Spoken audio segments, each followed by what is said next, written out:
халыққа кәсіппен еркін айналысуға мүмкіндік беруіміз керек. Жаңа технологиялар әкелсін, несиенің азғантай процентпен беруіміз керек бизнеске. Тек оны салықты көбейте бермей, оған да мүмкіндік беруіміз керек жұмыс жасауға. Революциялық шешімдер керек та. Мен соны көріп отырған жоқ. Әлі баяғы жартас сол жартас келе жатырмыз салпаңдап та сүйретіліп.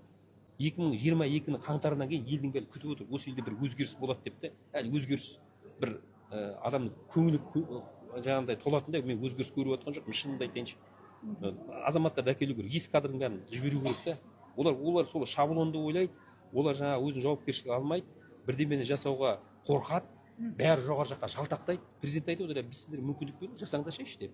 Сосын жаңа кейбір олигархтардың олигополияның сойылын соғып жүр да. Солардың адам мүдделеріне жұмыс жасайды. Олай болмау керек.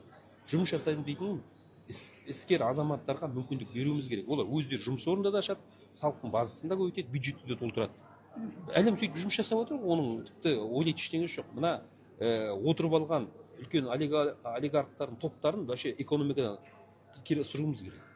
Онсыз болмайды. Олар объемның бәрін солар алады, тендердің бәрін сол алады, БРК-дағы несиенің бәрін сол алады. Қалған мына орта кіші бизнеске жол жабық. Оны кім істеу керек? Президент Үкімет істеу керек. Үкіметтің нормальный адамдарды қою керек. И президенттің айналасына дұрыс адамдар келу